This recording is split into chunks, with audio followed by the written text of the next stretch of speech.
네, 따뜻한 환대 감사합니다. 제가 어제 많이 보지 않았습니까? 네, 가끔 주일날 보죠. 네, 저의 선교사 되기 직전의 직업은 목사였습니다. 네, 세네갈에서 사역을 하다가 국내 사역으로 이제 전환을 해서 부산 지부에서 부산에서 외국 선교사 동원하고 또 교회에 가서 선교 이야기하고, 그게 지금 제가 하고 있는 사역입니다. 오늘 본문은 여러분 익히 아시는, 모르시는 분 계실까요? 우리 안에 아마 없으실 겁니다. 잠시 이제 우리 교회 대부분의 사역들이 쉬는 주간이기도 하고, 또 여러분도 이제 휴가 중에 계신 분도 계시고, 그래서 좀 복잡하고 힘든 본문보다는 좀 쉬운 본문으로 여러분과 함께 말씀을 나누려고 합니다.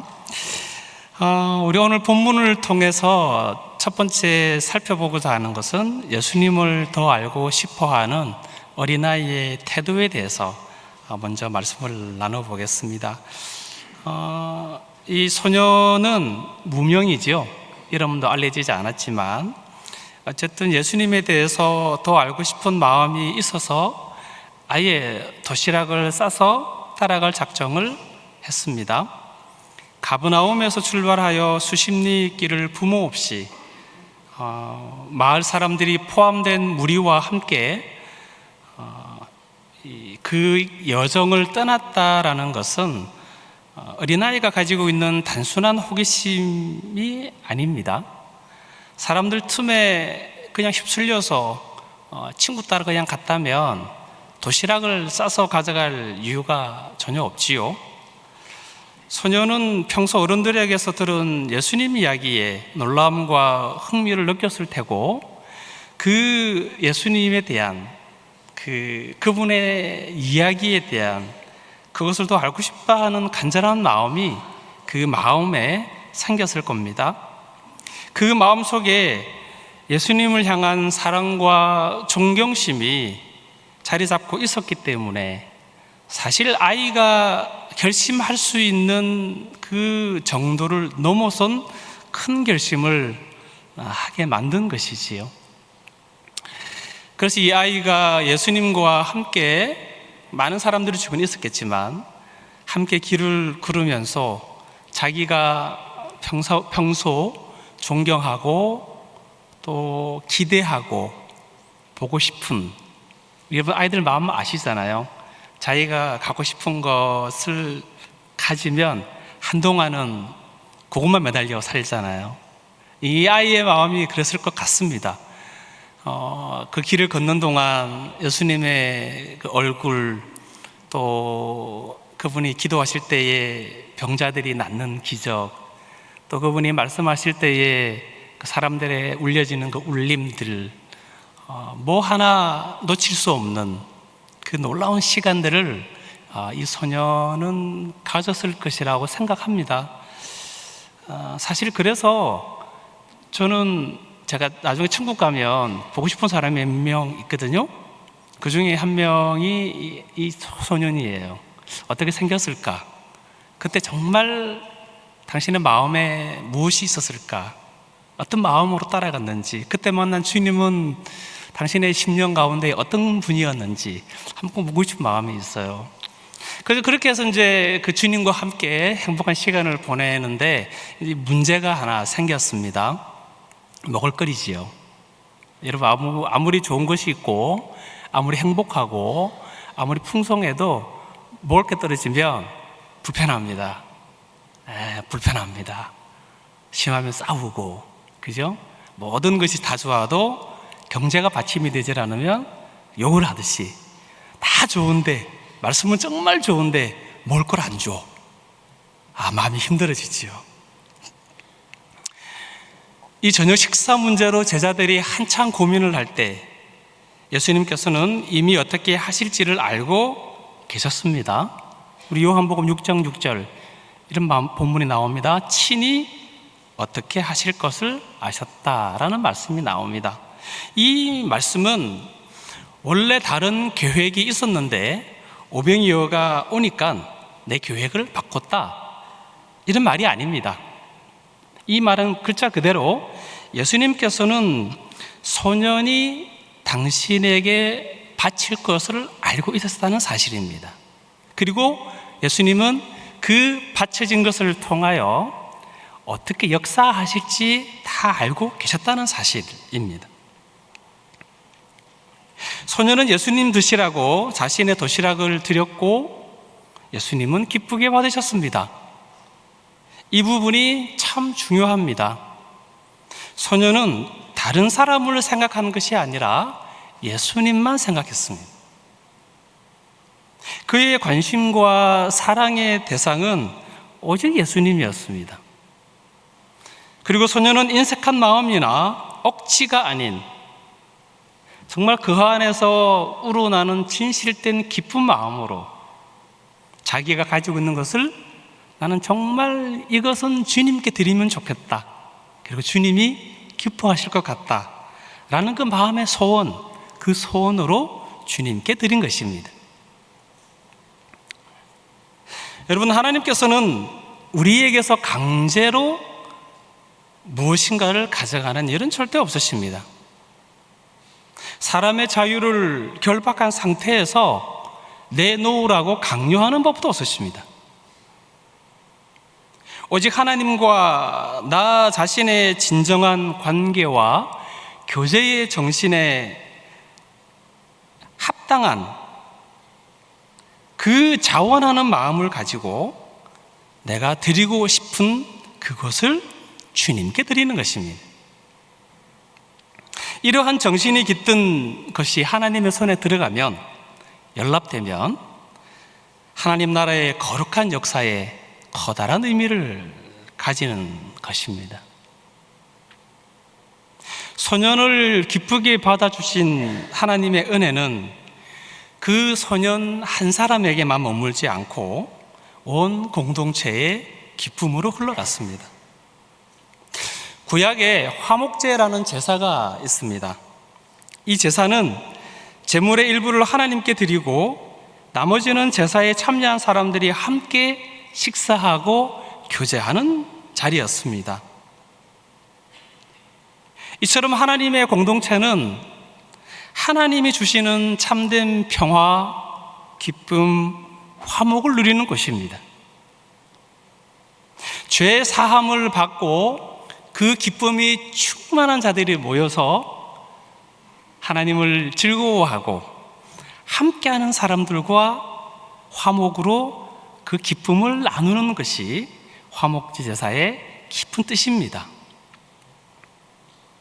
우리가 오병이어의 기적 속에서 이 이야기에, 이 화목제의 아주 중요한 덕목들을 보게 됩니다.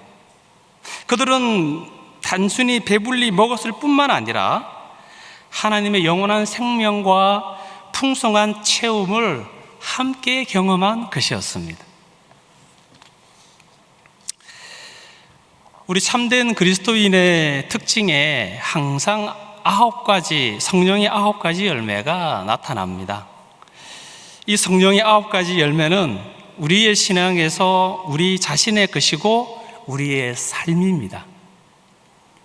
현대인들에게 종교는 불행히도 잠시 와서 듣고 자기 인생에 있어서 아름다움을 추구한 것이거나 때로는 간식과 같아서 내가 먹고 싶을 때 먹고 그렇지 않을 때는 치워두는, 또는 물 한 잔과 같아서 평상시에는 잘 보지 않다가 내가 필요할 때, 목마를 때 마시는 그런 것 같이 되었습니다.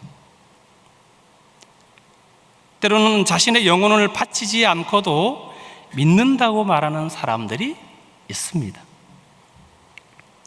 하지만 신앙은 우리 개인의 삶에서 실천되어야 하듯이 또한 같은 교회에서 신앙생활하는 것에도 남달라야 합니다. 하나님의 사람으로 세상을 산다는 것은 참으로 특별한 처지입니다. 우리는 세상 속에서 온통 우리와 다른 사람들과 함께 살아갑니다. 그렇죠? 그들 속에 살지만 그들로부터 위로를 받거나 이해받지 못하는 사람들과 같이 삽니다. 하지만 우리는 주일에는, 매주 모임 있는 이 주일에는, 또는 수요 모임에는, 우리 공적인 모임에는 한 믿음, 한 소망, 한 고백을 하는 사람의 얼굴을 보게 되고, 그 사람의 얼굴과 그 사람의 말투와 환영하는 모든 행동 속에서 우리는 기쁨을 느낍니다. 그러므로 우리는 매주일 만나는 우리 모든 성도들을 각자는 정말 기쁨으로, 그리고 반가움으로 우리 식구들을 환영을 해야 합니다. 맞습니까? 자, 그런 의미에서 깜짝 놀랄 만한 얼굴로 옆 사람을 쳐다보시면서, 앞뒤에 보시면서 인사합시다. 반갑습니다. 잘 오셨습니다.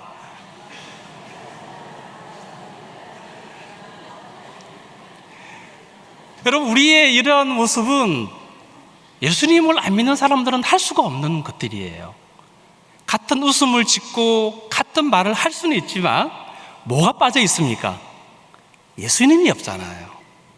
그런데 우리가 이런 기쁨을 나눌 수 있는 것은 구원받은 자가 마땅히 그 기쁨 속에, 심령 깊은 한가운데에서 충만해지는 구속으로 인한 기쁨이 충만하기 때문에 우리가 매주일 보는 여러분 각 사람의 얼굴들을 보고 기쁘고 즐겁고 환영함으로 따뜻하게 인사를 하는 겁니다.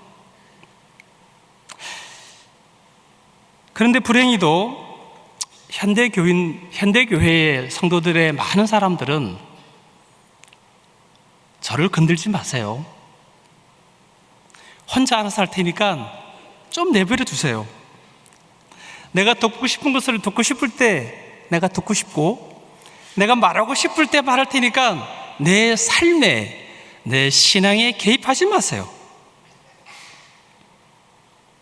여러분, 이런 태도는 여러분 자신을 위해서 그렇게 하면 안 됩니다.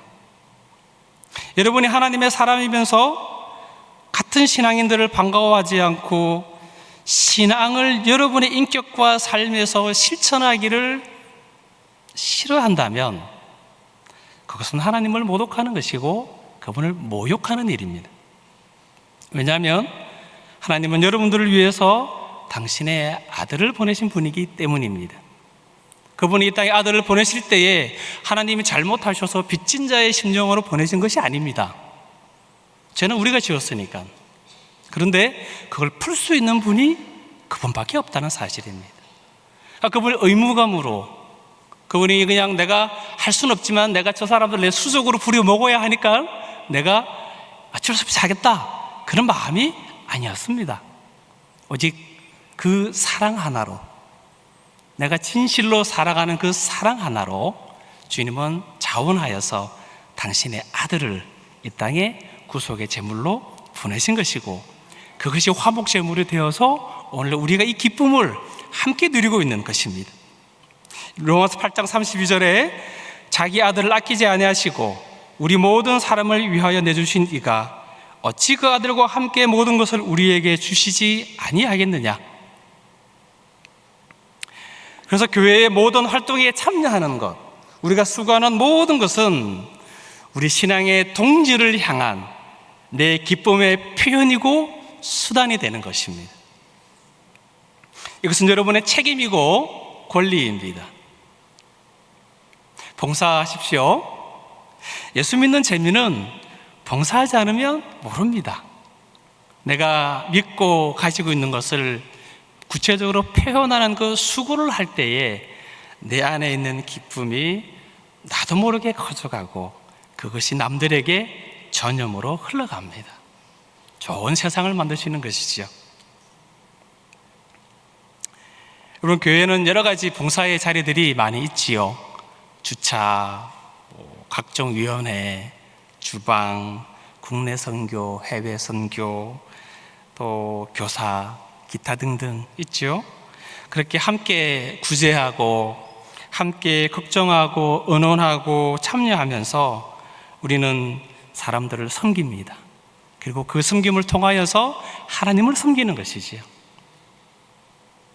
하나님은 여러분이 우리 부산중앙교회 공동체 안에서 참여한 그 하나의 진심, 그 바쳐진 마음을 통하여 거대한 오병이어의 기적을 이루시는 줄 믿습니다. 이것을 절대 놓치지 마십시오. 여러분의 가진 구원, 그리스도를 아는 지식에 걸맞는 행동이 여러분의 신앙과 삶에 나타나야 합니다. 로마서 14장 17절 19절에 하나님의 나라는 먹는 것과 마시는 것이 아니요 오직 성령 안에 있는 의와 평강과 실학이라. 이로써 그리스도를 섬기는 자는 하나님을 기쁘시게 하며 사람에게도 칭찬을 받느니라. 그러므로 우리가 화평의 일과 서로 덕을 세우는 일을 힘쓰나니.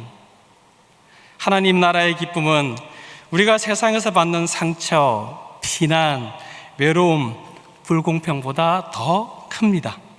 우리는 세상에서 가볍게 처리되고 가볍게 대우받을 수 있지만 하나님 나라에서 우리는 성령 안에 있는 의와 평강과 실학입니다. 세상에 빼앗을 수 없는 것입니다. 신앙생활은 무겁고 책임이 막중합니다. 하지만 우리 다 함께 서로 격려하며 주님의 오심을 기대하면서 우리 다 함께 신앙생활 하시길 바랍니다. 두 번째 나누고 싶은 것은 주께서 오병이어를 받으셨다는 사실입니다. 오병이어의 기적에서 기억해야 할 중요한 사실은 주께서 연락하셨다는 사실입니다. 예수님께서 소년의 도시락을 받으신 것은 하나님께서 소년의 물질과 마음과 사랑을 함께 받으셨다는 것입니다. 우리 신명기 6장 5절에 우리가 대계명이라고 부르는 본문이 나옵니다. 너는 마음을 다하고 뜻을 다하고 힘을 다하여 내 하나님 여호와를 사랑하라. 신약시대에 예수님에게 사람들이 와서 예수님 이 성경책에 그때는 이제 모세오경이겠죠. 모세오경에 수많은 구절들이 있는데 이 구절에서 제일 중요한 것 하나만 말씀해 주시면 안 될까요? 예수님의 주저없이 이 본문을 말씀하셨습니다. 소년이 드린 것을 주께서 받으셨다라는 사실은 이 본문과 아주 부합합니다. 여러분, 인류의 최초 제사인 가인과 아벨 제사를 기억하실 것입니다. 두 형제가 최선의 삶을 살다가 때가 되어서 하나님께 예배하러 왔고 제물을 가지고 왔습니다. 그런데 불행히도 가인의 제사는 하나님 받지 않으시고 아벨의 제사만 받으셨습니다. 가인이 화가 났어요. 따져 묻습니다. 그래서 하나님께서 말씀하십니다. 창세기 4장 6절 7절에 여호와께서 가인에게 이르시되 내가 선을 행하면 어찌 낯을 들지 못하겠느냐. 선을 행하지 아니하면 죄가 문에 엎드러져 있느니라. 가인의 평소 삶에는 하나님께서 용납할 수 없는 부분이 많았습니다. 삶과 예배 사이의 이중성, 그 이중성이 문제였고 그러한 것들이 하나님 앞에 제대로 해결되지 않은 채 그냥 자기가 드릴 수 있는 것을 가지고 와서 드릴 때에 하나님은 그 제물을 받지 않으셨습니다. 흥미로운 사실은 아벨과 그의 제사, 가인과 그의 제사라고 표현합니다. 창세기 4장 4절에 나옵니다. 이 본문을 보면 하나님은 제사를 드리는 사람 따로 그 제물 따로 보지 않으셨습니다. 그 사람이 평소에 어떻게 삶을 살았는지 그 삶의 형태와 그들이 공예배에 나와서 하나님께 예배드리는 그 모습들을 같이 보신다는 사실입니다. 예배자의 중심과 행위를 같이 보십니다. 우리가 예수님을 제대로 알지 못한 채 그분과 올바른 관계를 깊이 맺지를 않고 자신의 거룩한 정체성을 깊이 묵상하지 않은 채 반쯤 그리스도인 반쯤 세상 그 사람으로 살다가 주일에만 근사한 모습으로 나타나는 썬데이 크리스찬, 명목상의 그리스도인, 그 모습으로 우리가 계속 살아간다면, 아무리 근사한 모습으로 예배를 드리고 아무리 많은 금액의 헌금을 드리고 아무리 교회에서 남들이 감히 따라올 수 없을 정도의 희생과 수고를 하여도 하나님께서는 그것을 연락하지 않으십니다. 안타까운 일이고 두려운 일이고 또 우리 마음에 큰 부담이 있는 것이 사실입니다. 이런 자들이 열심히 살다가 심판의 때에 주님을 만났습니다. 마태복음 7장 23절에 그때에 내가 그들에게 밝히 말하되 내가 너희를 도무지 알지 못하니 불법을 행하는 자들아 다 내게서 떠나가라. 이 심판을 받은 사람들은 열심히 산 사람이에요. 정말 주님의 이름으로 최선을 다해서 살았습니다. 근데 돌아온 것은 예수님의 거절입니다. 이걸 뭐라 그런지 아십니까? 반전이라고 하죠. 나는 큰 상급을, 주님과 함께 영원히 사는 삶을 내가 기대하면서 그분 심판의 때에 그분 앞에 걸어갔는데 그분의 마지막 말씀은 거절이었습니다. 따지지요? 왜요? 제가 왜요? 근데 예수님이 가타부터 말씀을 안 하십니다. 오늘 우리가 이 오병이어의 기적에서 또는 우리가 구약시대의 신약시대의 예수님으로부터 거절된 그리스도인들의 삶을 들여다보았을 때 우리가 충분히 알 수 있는 것은 그들은 예수님이 원하는 삶을 살지 않았다라는 사실입니다. 예수님께서는 우리가 얼마나 많은 열매를 거두느냐, 얼마나 많은 수고를 하느냐, 그것도 기특해 하시지만 더 중요한 것은 당신이 얼마나 나와 합당한 관계를 맺기를 원하는가. 내가 정말로 당신에게 말하고자 하는 뜻이 무엇인지를 아는가.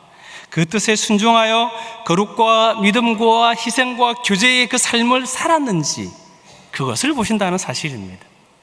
우리는 행위에 집착하는 경향이 있습니다. 보여주는 것, 수고하는 것 맞습니다. 그런데 그 모든 것이 주님이 원하지 않는 것이면 그것은 내 수고, 내 만족, 내 기쁨일 뿐이라는 사실입니다. 그래서 수고가 앞서기 전에, 내 모든 것이 앞서기 전에 여러분은 주님과 깊은 교제 속에 머무르기를 축원합니다. 그래서 내 만족, 내 기쁨, 내 중심이 아닌 예수님을 바로 알고 그분이 원하는 대로 사는 그 삶, 예수님 중심의 삶이 되기를 축복합니다. 마지막으로 우리의 시선이 다시 주님에게로 향하여야 합니다. 오병이어의 기적은 요한복음에 나오는 7가지 표적 가운데 하나입니다. 표적은 각 표적마다 전하고자 하는 뜻이 있습니다. 오병이어의 기적의 뜻은 예수님만이 영원한 생명을 주시는 분이라는 것입니다. 인생의 먹고 사는 문제, 인생의 죽고 사는 문제를 완전히 해결할 수 있는 분은 오직 예수님뿐임을 보여줍니다. 우리는 폭풍 가운데 죽음의 공포로 가득 찬 그 제자들에게서 방금 전 그 대단한 오병이어 기적의 기쁨을 도무지 찾아볼 수가 없습니다. 오직 죽음의 공포만이 그들을 지배하고 있는 것을 봅니다. 우리가 세상에서 경험하는 모든 것이 이와 같지 않습니까? 오늘 나에게 큰 불행이 닥치면 어제 그렇게 좋고 행복했던 시간들이 까마득한 옛날 같습니다. 언제 그런 일이 있었는 것처럼, 또는 나에게 언제 그런 행복이 다시 올 수 있겠는지 회의에 가득 잠겨서 오늘의 그 불행은 그렇게 하루를 나를 짓누르고 살아갑니다. 여러분 삶을 돌아보십시오. 내 인생에서 정말 내 인생의 긴 시간 가운데에 힘들고 어려우던 때의 시간의 양과 그 기쁨의 양 둘 중에 어느 것이 더 많습니까? 9가지 힘들고 기뻤던 일이 있다면 어쩌면 하나 정도 기쁨, 행복이 있을 수 있지요. 근데 사실 그 한 가지 기쁨이 9가지를 이깁니다. 제가 결혼할 때 누군가 그랬습니다. 결혼하면 후회할 거야. 잘 생각해봐. 많은 괴로움들이 있을 수 있고 네가 알지 못하는 어려움들이 있을 수 있어. 그런데 왜 우리가 결혼 생활을 유지하는가? 결혼 생활을 하다 보면 아주 가끔 기쁨이 생겨. 그 기쁨 하나로 나머지 것을 이기며 사는 거야. 이렇게 말씀을 하셨어요. 여러분 동의하십니까? 그럼요, 맞습니다. 우리 인생에 이런 어려움이 오더라도 여러분 우리에게 있어서 유일한 기쁨은 누구십니까? 예수님이십니다.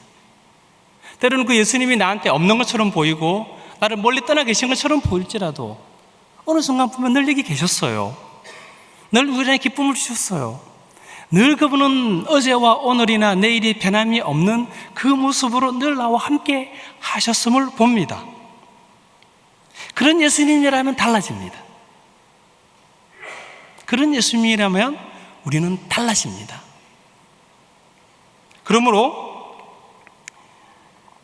우리가 잘 살다가 내가 잘 사는 게 맞는가? 내가 정말 제대로 된 삶의 방향으로 걸어가고 있는가? 내가 정말 예수님이 원하는 삶을 살고 있는 것이 맞는가? 라는 이 질문이 떠오를 때 그 질문이 더 큰 의심으로 번지기 전에 우리 이 말씀을 보십시다. 시편 119편 105절 우리 다 같이 읽겠습니다. 시작. 주의 말씀은 내 발의 등이요 내 길의 빛이니이다. 예수 그리스도는 우리의 신앙과 삶에 있어서 중심이 되십니다. 그리고 그분께 영광을 돌리는 것이 우리 삶의 궁극적 목표입니다. 이 목표를 이루기 위하여 우리는 없는 시간을 내어서 말씀을 묵상하고 기도해야 합니다. 그리고 우리는 함께 모이는 공동체 안에서 하나님께서 우리에게 허락해 주신 그 은혜 가운데 허락해 주신 은사를 활용하여 서로를 격려하며 같이 걸어갑니다. 우리가 아무리 힘든 일을 겪어도 아무리 우리가 미래가 불명확해 보여도 분명한 것 한 가지가 있습니다. 내가 죽어도 어디를 갑니까? 천국을 갑니다. 주님에게로 돌아갑니다. 이것은 변함없는 사실입니다. 이것이 우리에게 분명히 주어진 사실입니다. 여러분, 그래서 우리의 삶 가운데에 수많은 것을 누리고 가지고 또는 수많은 어려움이 있을지라도 항상 우리의 영혼과 우리의 눈은 주님에게로 향하기를 주님의 이름으로 축원합니다.